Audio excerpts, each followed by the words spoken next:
민수기 33장 16절에서 36절을 주 본문으로 합니다마는 오늘의 사실 이 말씀의 중요한 구절은 16절 딱 한 절입니다.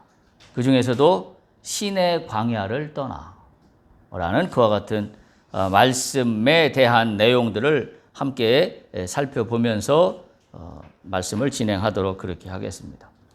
이미 우리가 하나님을 아는 지식이라는 타이틀로 지금 이 말씀을 이어가고 있습니다. 이미 지난번에도 말씀드렸지만 우리가 하나님을 아는 지식이라고 했을 때 가장 중요한 것은 객관적이고도 뭔가 교과서에 실려있는 그런 지식이 아니라 하나님과 나와의 관계 속에서 발견되는 지식이어야 합니다. 하나님과 나와의 관계 속에서 발견되는 지식이 아니라면 그것은 하나님을 안다라고 이야기할 수 없습니다. 우리가 신앙에서 가장 중요한 것은 나와의 관계예요. 나와의 관계 속에서 주어지지 않는 하나님은 그건 진짜 나의 하나님이 아닌 거지요. 그냥 우리가 얘기하는 애국가에 나오는 동해물과 백두산이 마르고 닳도록 하느님이 보호하사 그냥 하늘님이에요. 우리가 중요한 것은 하나님입니다. 나와 하나님과의 관계 속에서 나에게 하나님은 누구신가? 라는 걸 우리가 반드시 깨달아야 합니다. 지금 우리가 나누고 있는 하나님의 지식은 사실은 여기에 있는 내용이 하나님을 아는 지식의 전부라고 이야기할 수 없습니다. 그런데 우리에게 중요한 것은 지금 우리가 이 나누고 있는 하나님의 아는 지식은 어디 가운데 나누고 있는 하나님이냐면 지금 이스라엘의 광야 가운데서 역사하시는 하나님이에요. 그래서 우리가 광야 가운데 역사하신 하나님은 누구인가? 하나님은 어떤 분이신가? 그렇다면 광야 같은 인생을 살아가는 나에게 있어서 나는 어떤 하나님에 대해서 나는 알고 있는가? 그런 관점에서 우리가 이 말씀에 좀 초점을 맞추고 함께 나눌 수 있기를 바랍니다. 이미 하나님을 아는 지식 4가지를 말씀드렸습니다. 기억 꼭 하시기 바랍니다. 가능하면 이 하나님이 어떤 하나님인가를 외울 수 있으면 좋겠어요. 그래서 내가 머릿속에 외워놨다가 시시때때로 내가 머릿속에서 꺼내는 거죠. 내가 어떤 문제에 부딪힐 때, 내가 또는 광야 가운데 어떤 상황에 놓이게 될 때 우리가 지금 나누었던 하나님이 어떤 하나님인가에 대해서 우리가 기억하고 있다가 외우고 있다가 그걸 끄집어서 나에게 적용하는 겁니다. 첫 번째 뭐였죠? 치료하신 하나님이었어요. 잊지 마세요. 두 번째는 뭐였죠? 독수리 날개로 업어서 인도하시는 하나님입니다. 독수리 날개로 업어서 인도하시는 하나님. 세 번째는 뭐였죠? 나와 언약을 맺으신 하나님입니다. 언약 관계에 나와 있는 하나님이에요. 난 대단한 사람인 거예요. 하나님과 언약을 맺은 사람이에요. 그 다음에 네 번째는 뭐였죠? 말씀대로 순종을 원하시는 하나님입니다. 말씀대로 나가기를 원하시는 하나님입니다. 오늘은 전체적으로 제목 가운데는 4번째지만 하나님을 아는 지식으로 따지면 5번째와 6번째 2가지 내용을 오늘도 함께 나누어 보려고 합니다.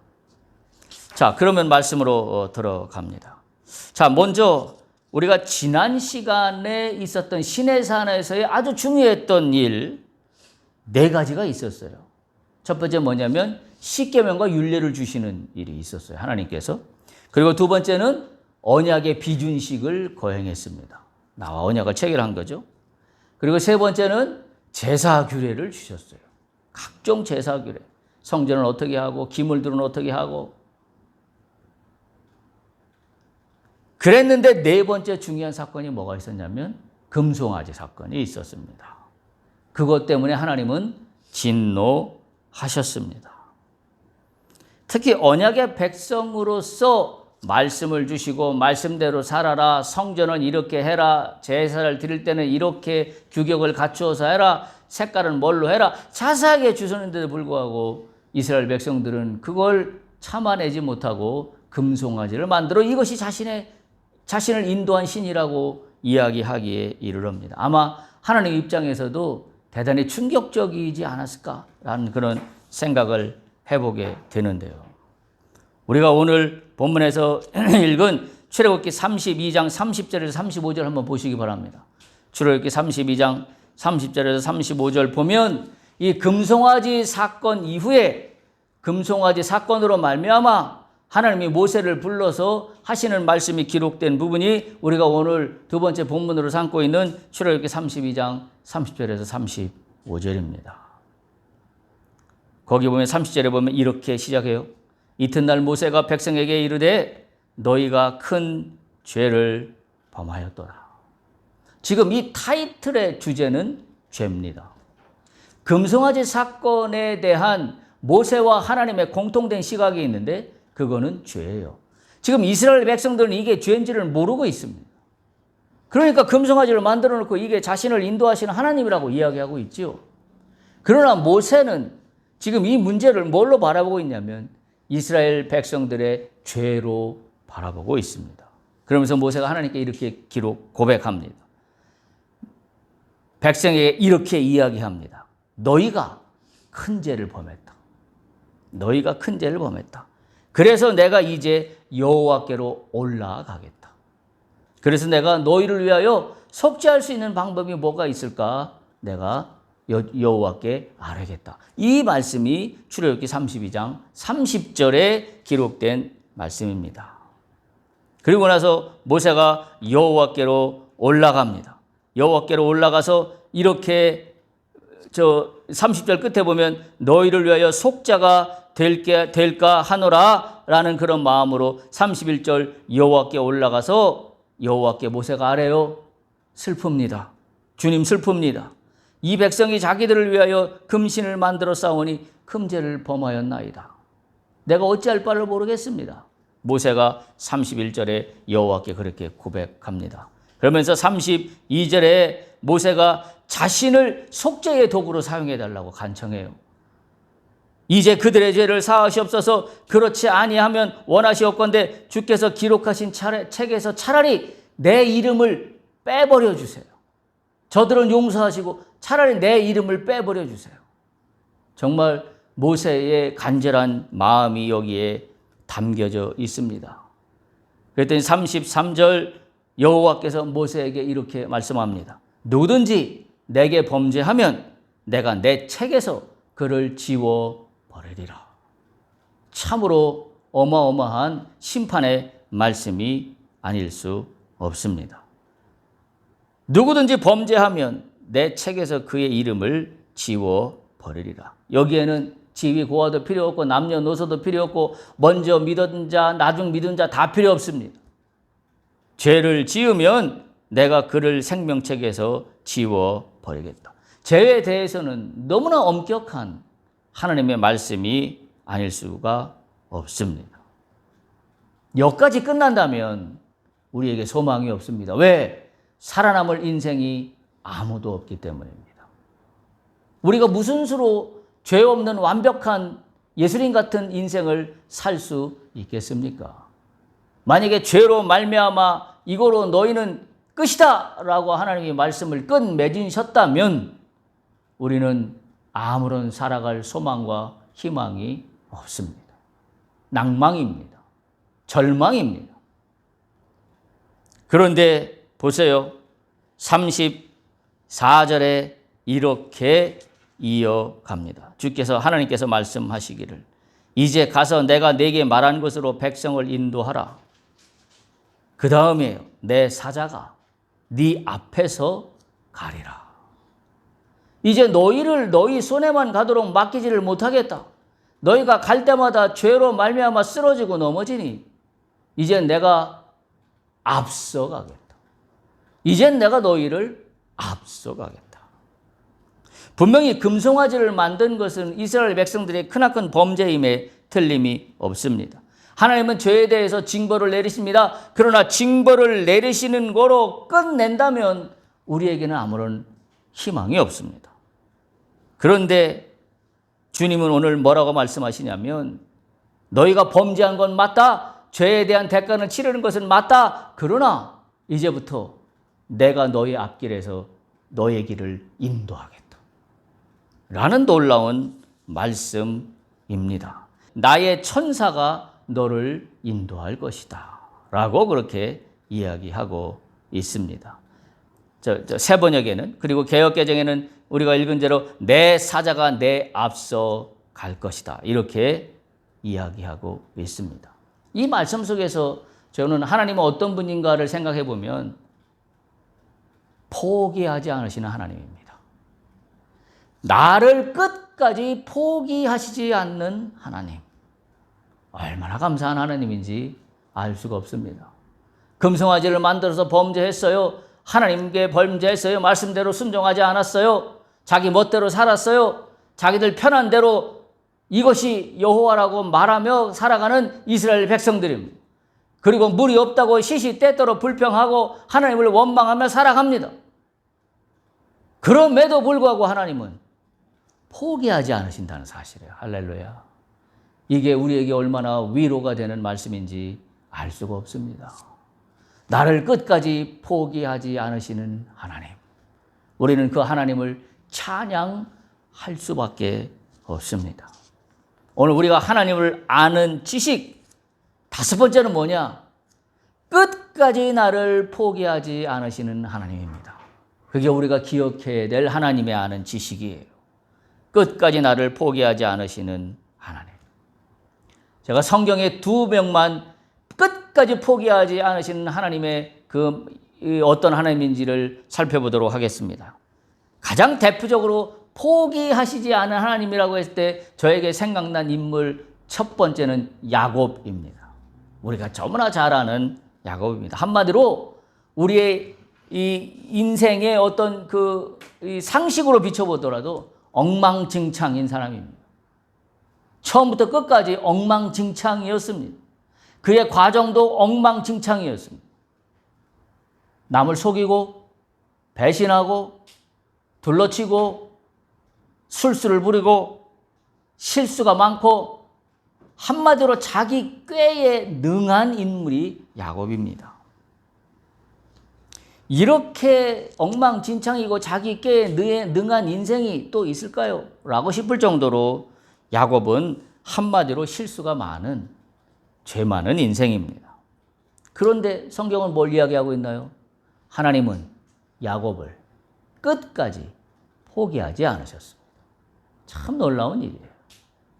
사기치고 하나님 말씀대로 안 하고 하나님을 속이려 들고 형제를 속이고 아버지를 속이고 하는 야곱이지만 하나님은 야곱을 끝까지 포기하지 않으셨습니다. 그의 굴곡진 인생 이야기가 창세기의 수많은 장수를 차지하며 나오고 있습니다만 하나님은 야곱을 끝내 다시 세워 이스라엘이 되게 하셨습니다. 우리가 아는 바와 같이 야곱으로 말미암아 12지파가 만들어집니다. 12지파는 이스라엘이 이스라엘 되게 하는 공동체의 기틀을 마련한 일입니다. 그 씨가 누구로부터 시작됐냐면 엉망진창처럼 보이는 야곱으로부터 시작됐다는 사실을 우리는 기억할 수 있길 바랍니다. 왜요? 야곱이 잘해서요? 아닙니다.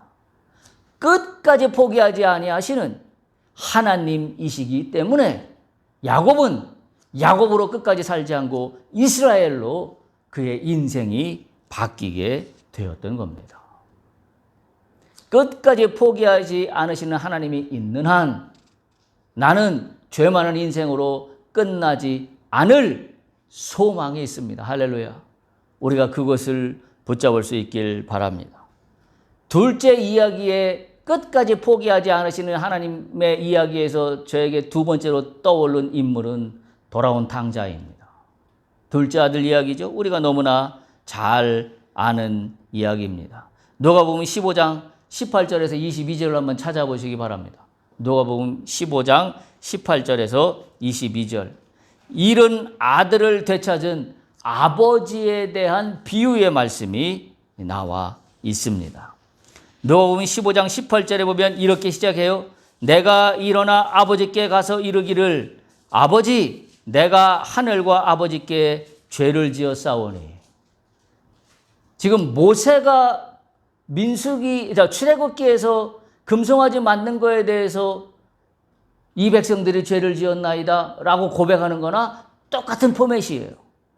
지금 이 둘째 아들은 일어나서 아버지께 가는데 아버지 내가 하늘과 아버지께 죄를 지었사오니 라고 이야기합니다. 그러면서 19절 지금부터는 아버지의 아들이라 일컬음을 감당하지 못하겠나이다. 나를 그저 품꾼의 하나로 보아주시옵소서라고 아버지께 나가면서 이야기합니다.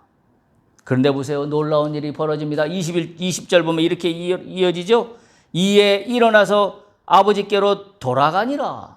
그랬더니 아직도 성경은 이렇게 기록하고 있어요. 아직도 거리가 먼데 아버지가 그를 보고 라고 기록하고 있습니다. 까마득히 보이는 집 나간 둘째 아들이 돌아오는 것을 보고 아직도 거리가 멀리 있는데도 보고 있다는 얘기는 뭐예요?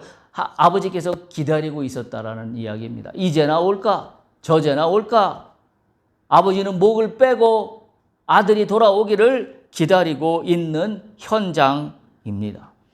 그리고 아버지가 마침내 그를 발견합니다. 돌아온 그를 발견합니다. 그리고 나서 측은히 여겨 달려갑니다. 그리고 목을 안고 입을 맞추었다고 누가복음 15장 20절에서 기록하고 있습니다. 달려가 목을 안고 입을 맞추었습니다. 그랬더니 21절 아들이 이렇게 이야기합니다. 아버지 내가 하늘과 아버지께 죄를 지었사오니 지금부터는 아버지의 아들이라 일컬음을 감당하지 못하겠나이다. 우리가 출애굽기 모세가 했던 것처럼 뭐예요? 차라리 아버지의 생명책의 이름에서 내 이름을 빼버려 주시옵소서라는 포맷하고 동일한 포맷입니다. 아버지의 아들이라 일컬음을 감당하지 못하겠습니다. 둘째 아들이 아버지께 이렇게 고백합니다. 그랬더니 아버지의 놀라운 반응 보세요. 아버지는 종들에게 이르되 제일 좋은 옷을 내어다가 입히고 손에 가락지를 끼우고 발에 신을 신기라. 이거 뭐하고 같아요? 출애굽기에? 이제부터는 내가 네 앞서가 인도하리라 하고 똑같은 포맷인 거예요. 근데 누가복음 둘째 아들 돌아오는 아들에 대해서는 종들에게 이르되 아버지께서 제일 좋은 옷을 내다 입히고 손에 가락지를 끼우고 발에 신을 신기라. 손에 가락지를 끼운다는 이야기는 뭐냐면 이 아들이 내 아들이라는 확증이에요. 종들의 앞에서 확증입니다. 이 아들은 내 아들이다. 오늘도 하나님께서 나에 대해서 나에게 손가락질을 끼워주시며 너는 나의 아들이다라고 세상에 선포하고 있는 겁니다. 우리가 그 믿음의 자긍심이 우리에게 있어야 합니다. 너는 내 딸이다라고 손가락질을 내 손가락에 끼워주시며 가락지를 끼워주시며 세상 가운데 선포하고 있는 하나님이십니다. 우리가 그 하나님을 잊지 않아야 합니다. 근데 여기서 중요한 사실이 하나가 있어요. 제일 잘한 일이 하나가 있어요. 이 집 나간 둘째 아들이 제일 잘한 일이 뭘까요? 돌아왔다는 거예요. 돌아온 겁니다. 이게 둘째 아들이 제일 잘한 일입니다. 아버지께로 돌아갔습니다. 여러분 우리가 인생을 살아가면서 하나님 앞에 죄를 짓고 부끄럽고 창피하고 겸연쩍을 일들이 수없이 많이 있습니다. 그때 우리는 인간적인 자존심 또는 인간적인 체면 또는 뭐라고 그래야 되나요? 인간적인 어떤 빼력도 낯짝이 있지 이런 생각들이 우리를 지배해요. 그래서 어떻게 하나요? 아버지께 돌아가지 않을 걸 결정합니다. 그리고 내가 내 마음대로 내 인생을 끝낼 것을 결정합니다. 둘째 아들이 잘한 건 이유가 어때 됐든 체면과 미안함과 부끄러움과 그렇지 않아요? 지금 우리가 누가복음에서 본 것처럼 아버지의 아들이라고 이제 일컬음 받는 것조차도 나는 기대를 할 수 없이 참으로 비참합니다. 얼마나 마음이 찢어지게 아팠을까요? 그 비참함 가운데서도 이 아들은 체면과 미안함과 부끄러움을 다 물리치고 발걸음을 아버지께로 옮겼다라는 거예요. 그게 이 아들이 참 잘한 일입니다. 우리도 마찬가지예요. 우리가 살아가면서 하나님 앞에 우리가 참으로 부끄럽게 그지없는 일들이 일어나곤 합니다. 그때마다 나는 이미 이렇게 결정되었으니 이렇게 끝날 수밖에 없다라고 이야기할 것이 아니라 어떻게 해야 돼요? 발걸음을 돌이켜 아버지께로 돌아가면 됩니다. 아버지께로 발걸음을 돌이키시를 축복합니다. 왜 그래요? 아버지는 나를 포기하지 않고 있기 때문이에요. 오늘 돌아온 탕자 이야기에서 아버지는 어땠어요? 먼 발치에서도 이제나 아들이 돌아올까 저제나 아들이 돌아올까 기다리고 있는 아버지입니다. 아들 입장에서는 아이고 내가 창피하지, 내가 무슨 면목으로 무슨 낯짝으로 아버지께 돌아가서 다시 아버지께 잘못했습니다 얘기할까, 나는 정말 인간의 탈을 쓰고 이런 짓은 못할 일이야 라고 생각하면 안 되는 겁니다. 영적인 세계에서는 그건 아무런 의미가 없어요. 아버지께서 늘 원하시는 건 뭐예요? 돌아오는 겁니다. 나에게 돌아오라. 여러분, 구약 성경이나 신약 성경이나 성경 전체를 통하여 이스라엘 백성들에게 요구하시는 각종 선지자들을 통하여 하나님이 늘 이스라엘 백성들에게 외친 말씀이 있어요. 그게 뭐예요? 돌아오라예요. 돌아오라. 죄에 빠져 있을 때도 돌아오라. 너희들이 나를 멀리 했을 때도 돌아오라. 말씀 가운데 살지 않을 때도 돌아오라. 늘 하나님의 일관된 외침은 돌아오라는 외침뿐입니다. 왜 돌아와요? 돌아오면 어떤 일이 있어요? 오늘 둘째 아들에게 아버지가 한 것처럼 어떤 일이 있냐면 제일 좋은 옷을 내다 입히고 손가락질을 끼워서 너는 내 아들이다 내 딸이다 확증하고, 그리고 잔치를 베풀고 신을 신기고 회복이에요. 하나님이 가장 원하시는 건 돌아와 회복하라는 거예요. 돌아오지 않고 버티는 거는 그거는 잘 사는 인생이 아닙니다. 돌아와야 합니다. 왜 돌아올 수 있어요? 하나님이 나를 포기하지 않으셨기 때문입니다. 하나님께서 나를 포기하셨다면 나는 돌아올 이유가 없습니다. 왜? 하나님이 나를 포기하셨는데 내가 무슨 면목으로, 아버지가 나를 포기하셔서 너는 이제부터 내 아들이 아니라고, 너는 내 딸이 아니라고 말씀하시는 내가 무슨 면목으로 돌아갑니까? 근데 오늘 성경을 통하여 우리에게 주시는 말씀은 하나님은 포기하지 않으셨습니다. 그리고 다시 손가락에 가락지를 끼워 주십니다. 참으로 놀라운 은혜의 말씀이 아닐 수가 없습니다. 이와 같은 맥락 속에서 뭐예요? 이들은 그래서 광야를 가는 거예요. 그래서 오늘 본문처럼 다시 신의 광야를 떠나서 출발할 수 있는 겁니다. 만약에 금송아지 사건으로 끝이라고 했다면 이들은 신의 광야를 떠나 가나안으로 가는 여정을 그 다음 스텝을 넘어갈 수 있는 게 아니라 신의 산에서 모두가 다 죽었어야 했습니다. 하나님은 이들을 데리고 가나안 땅으로 들어가는 일정을 포기하셨어야 해요. 그게 끝이라면. 근데 이 금송아지 사건에 있음에도 불구하고 포기하지 않으시는 하나님으로 말미암아 이들은 다시 민수기 33장 16절 신의 광야를 떠나. 저는 이 말씀이 얼마나 은혜로웠는지가 몰라요. 이 간단한 한 구절이 신의 광야를 떠나. 그 전까지 어떤 일이 있었는지 우리가 지금 말씀드렸잖아요. 그럼에도 불구하고 이들은 신의 광야를 떠납니다. 어떻게 떠났어요? 금송아지 사건 때 하나님이 주신 말씀처럼 내가 이제부터는 너의 앞길에서 나 가겠다. 그래서 신의 광야를 떠나는 겁니다. 할렐루야. 여러분, 포기하지 않으시는 하나님은 그저 포기하지 않는 어떤 한 스탑 그 순간으로 끝나지 않아요. 포기하지 않으셨기 때문에 다시 이들을 데리고 어디로 가요? 신의 산을 떠납니다. 그리고 가나안 땅을 가는 여정에서 하나님이 앞서 가십니다. 참으로 놀랍고 은혜로운 일이 아닐 수가 없습니다. 보세요. 우리가 1년에 이 일들을 보면 그렇습니다. 그래서 신의 산을 떠나요. 신의 산을 떠나서 제일 먼저 한 일이 뭐예요? 민수기 1장에 나오는 말씀이에요. 그때부터 이제 지금부터는 민수기 1장으로 넘어가는 말씀이에요. 신의 산까지는 출애굽기에 기록되어 있는 말씀이 주고 민수기에 기록되어 있는 말씀은 이 신의 산을 떠나는 이야기로부터 주로 이어지고 있는 게 민수기 말씀입니다.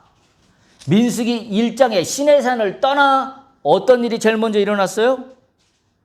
민수기 1장 인구조사입니다.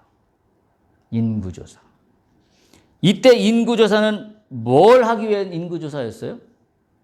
싸움에 나갈 만한 자를 가리기 위한 인구조사였습니다. 그래서 각 지파별로 합니다. 그 다음에 인구조사로 끝난 게 아니라 민수기 4장까지 보면 민수기 1장 인구조사를 하고 나서 민수기 4장까지 어떤 일이 펼쳐지냐면 진영을 편성합니다. 동쪽에는 어느 지파가, 서쪽에는 어느 지파가, 북쪽에는 어느 지파가, 남쪽에는 어느 지파가.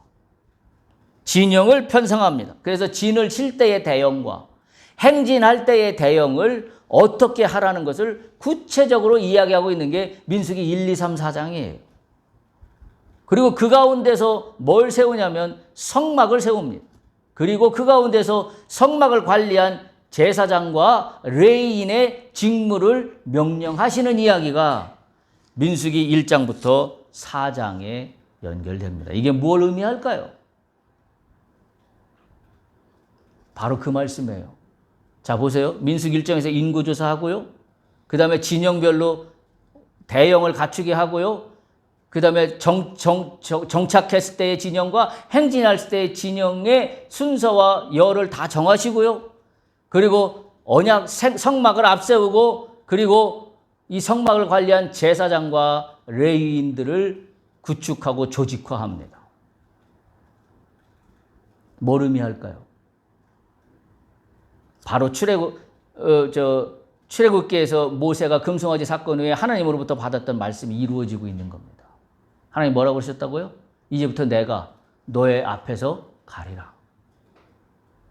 인구조사를 통하여 이스라엘 백성들을 다시 구축하고 조직화하고 그리고 그들에게 레위인과 제사장을 두고 성막을 중심으로 진영을 치도록 하잖아요. 이제부터 내가 너희를 인도하리라 라는 말씀이 구체적으로 현실 가운데 이스라엘 백성 가운데 이스라엘 진영 가운데 이루어지고 있는 일련의 일이라는 사실이에요. 자, 우리는 여기서 영적인 귀한 지식을 하나 깨닫습니다. 이 흐름을 한번 잘 이해할 수 있길 바랍니다. 자, 이스라엘 백성들 제일 먼저 애굽에서 탈출했어요. 애굽에서 탈출했다는 얘기는 우리 식으로 얘기하면 뭐예요? 구원받은 겁니다. 애굽에서 탈출했어요. 구원받은 거예요. 자, 지금까지 오기까지의 일년을 생각해 보십시오. 그리고 두 번째, 시내산에서 언약식을 체결합니다. 뭘 의미합니까? 구원받은 걸로 우리의 믿음이 끝난 게 아닙니다. 언약식을 체결했다는 얘기는 하나님과의 언약식이에요. 다시 말하면 뭐예요? 우리가 구원받았다는 것은 하나님의 전적인 은혜로 우리가 구원을 받았습니다. 내가 잘해서 구원받은 게 아니에요. 하나님의 전적으로 죄 많은 나를 구원해 주셨습니다. 그러면 그거로 신앙이 끝난 게 아니에요. 뭐가 일어나야 돼요? 언약식이 일어나야 됩니다. 그 언약식이 뭐예요? 나와 하나님의 관계에서의 구체적인 믿음의 확증이 일어나는 게 언약식이에요. 하나님과 나와 사이에 체결된 특별한 약속의 관계입니다. 여러분, 많은 믿지 않는 사람들이나 믿는 사람들이 착각하고 있는 것 중에 하나가 뭐냐면 구원 받았으면 끝이지. 구원 받았으면 다 된 건데 라고 생각하고 거기까지의 신앙으로 머물러 있는 사람들이 너무나 많습니다. 그래서 교회는 발도장만 찍으러 마음에 내키면 교회 갔다가 마음에 안 내키면 교회 안 가고 자기 마음대로 내가 예를 들면 구원 받았는데 what problem? 나에게 무슨 문제가 있어? 그거는 그냥 구원받은 사실 그 자체, 그 이상 그 이하도 아닙니다. 두 번째 일어나야 되는 건 우리가 이 1년에 이래서 깨닫는 건 하나님과 나 사이에 특별한 언약 관계가 체결돼야 돼요. 그건 오늘날 얘기하면 우리는 뭘로 하나님과 나 사이에 특별한 언약 관계가 체결되나요? 성령입니다. 성령의 역사로 말미암아 나와 하나님 사이에 언약 관계가 체결되는 두 번째 단계가 반드시 있어야 돼요. 이 체결 단계가 있어야 하나님이 말씀하시는 일이 내 가운데 성취돼요. 그게 뭐냐면 나는 너의 하나님이 되고 너는 나의 백성이 된다는 언약이에요. 언약 체결의 핵심은 이거거든요. 바로 하나님과 나 사이의 언약입니다. 그래서 제가 하나님을 아는 지식 세 번째로 말씀드렸던 게 나와 언약을 맺으신 하나님이에요. 그러면 그거로 끝이냐? 언약을 맺었으면 끝이냐?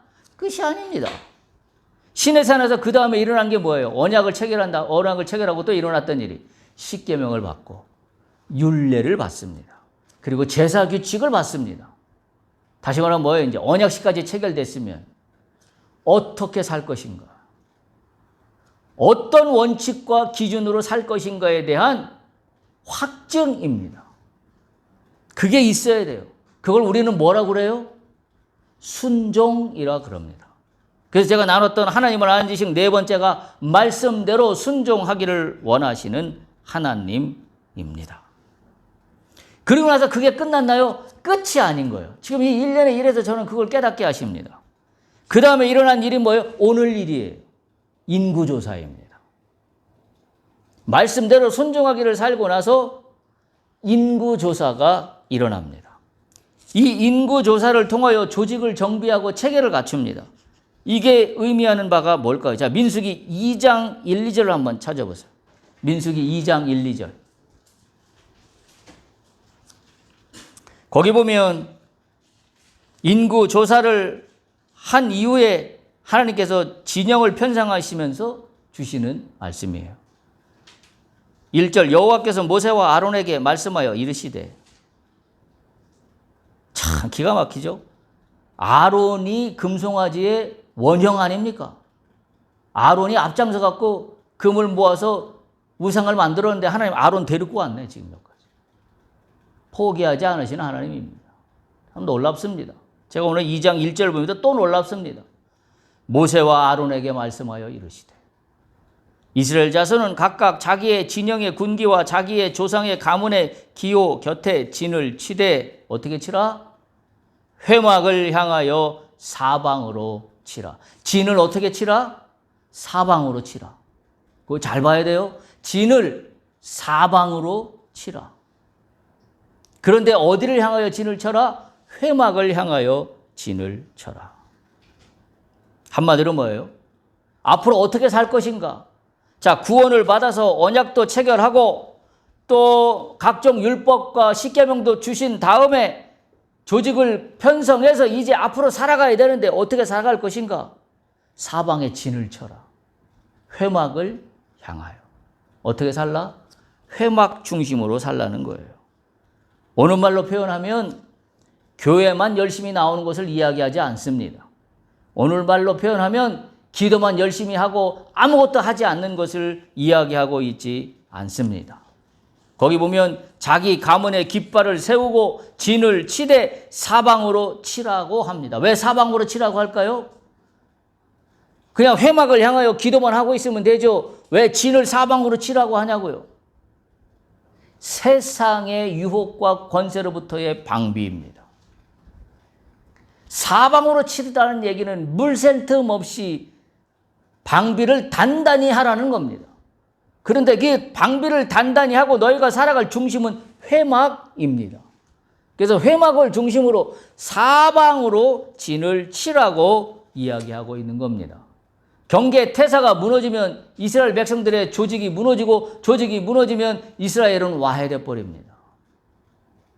자, 구원받은 자는 교회만 나오면 잘 산다라는 이야기가 아니라, 자, 구원받아서 말씀을 받고 언약을 체결하여 새로운 삶으로 나가는 자들은 오히려 더 세상을 향하여 경계태세를 게을리하지 않아야 합니다. 그리고 그 가운데 회막을 중심에 세워야 합니다. 이게 앞으로 살아가는 방법이라는 이야기예요.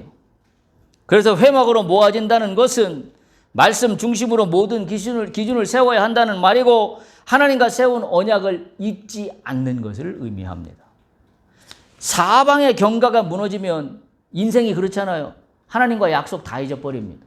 말씀, 생각도 안 납니다. 하나님과 나와의 관계 잃어버린 지 오래입니다. 하나님과 나와의 관계가 훼손되지 아니하고 끝까지 가나안 땅으로 가기 위해서는 사방 경계가 튼튼해야 돼요. 유혹과 말씀 없이 들어오는 세상의 여러 이 어떤 그 권세 가운데 든든히 방비를 세워야 해요. 그래야 언약을 잊지 않고 말씀을 잊지 않고 말씀 중심으로 살아갈 수 있게 된다는 겁니다. 세상의 가치가 내 속에 들어오지 않도록 사방으로 진을 쳐서 나의 중심이 말씀으로 하나님과 나와의 맺어진 언약으로 내 중심이 꽉 잡혀 있기를 원하시는 하나님입니다. 광야 시간에 제일 위험한 건 사탄이 틈타는 거예요. 사탄이 틈타지 못하도록 하기 위해서는 사방 경계가 든든하게 세워야 합니다. 그런데 그 든든하게 세우는 사방 경계의 가운데 핵심은 내 욕심, 내 탐욕, 나의 판단, 나의 기준이 아니라 뭘로 기준을 세워야 하냐면 사방 경계를 세우는 기준은 하나님의 말씀입니다. 회막 중심입니다. 여러분에게 축복합니다. 광야를 가는 인생 길에 사탄이 틈타지 않기를 축복합니다. 사탄이 틈타지 못하도록 경계 태세에 허점이 없기를 축복합니다. 또한 하나님과 맺은 언약을 잊지 않고 기억함으로 어떤 어려움에도 흔들리지 않고 나아갈 수 있기를 축복합니다. 따라서 하나님을 아는 지식 여섯 번째는 회막 중심의 견고한 삶으로 인도하시는 하나님입니다. 하나님을 아는 지식 여섯 번째, 회막 중심의 견고한 삶으로 인도하시는 하나님입니다. 정리합니다. 우리가 죄를 지었다고 느꼈을 때 마음이 무거운 건 사실입니다.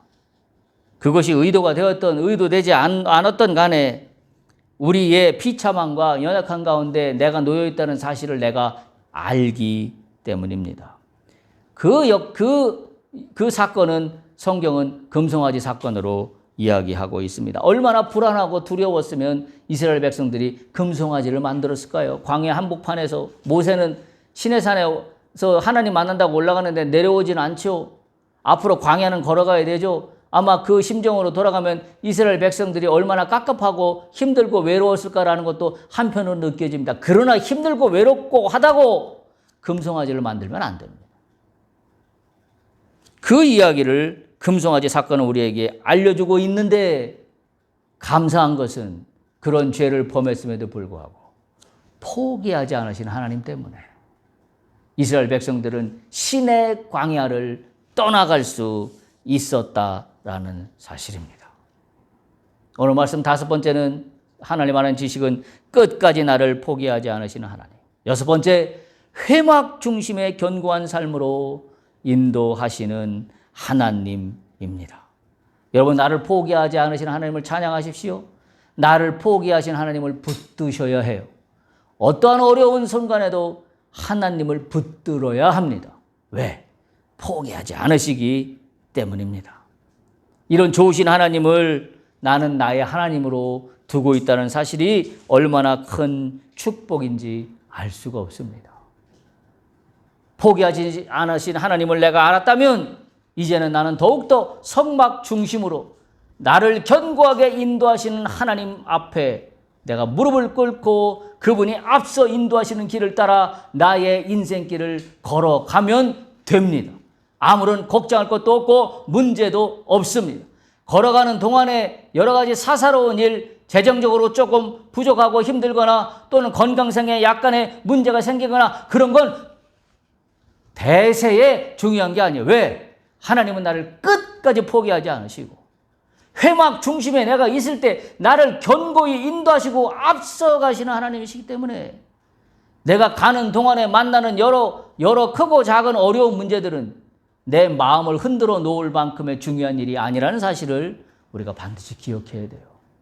오늘 그래서 두 가지 의미의 하나님을 기억하시기 바랍니다. 첫 번째, 나를 끝까지 포기하시는 하나님, 포기하지 않으시는 하나님. 두 번째, 회막 중심으로 견고한 삶으로 나를 인도하시는 하나님. 이 하나님을 붙잡고 광야 길을 행진할 수 있기를 축복합니다.